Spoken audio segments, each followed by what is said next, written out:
This is part 5 of our classic fairy tales story. So let's continue.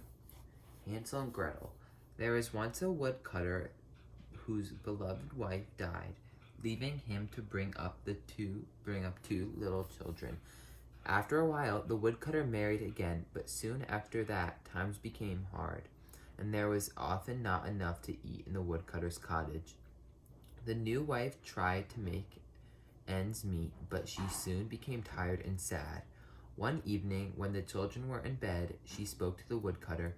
"We do not have enough food for all 4 of us.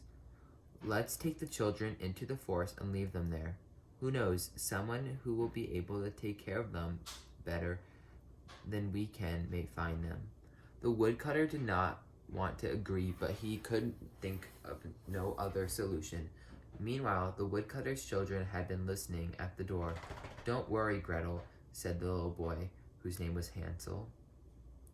"I know how we can find our way home again." The next day, the family went deep into the forest. As they walked, Hansel dropped crumbs from the crust of bread that he had saved for his lunch, hoping to follow them back home again. But the birds soon ate the crumbs, and when the children were left all alone in the forest, they were completely lost.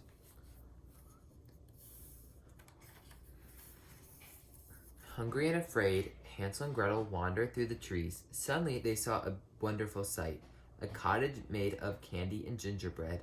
But no sooner had the children munched into the house than a sharp voice shouted from the window, "Eat your fill, dear children, but you will pay for every bite. Ha ha ha ha." Before they knew what was happening, the children were bundled into the house by the witch who lived there.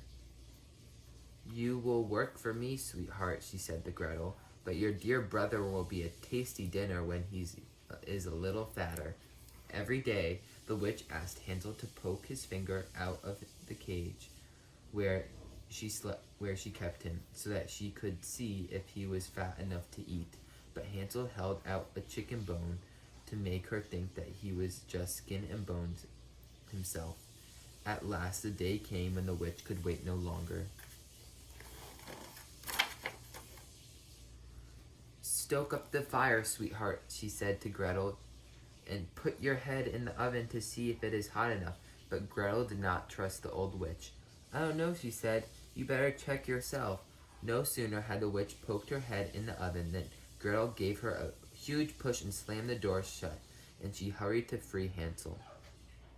Gathering up the witch's treasures, the children ran from the house, but they did not know which way to turn. "Oh, look," said Hansel suddenly.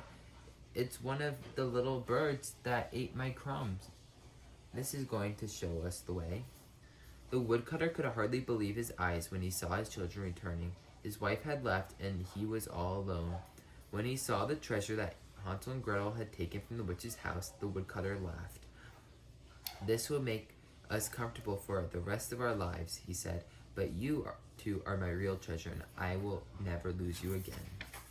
And that is the end of Hansel and Gretel.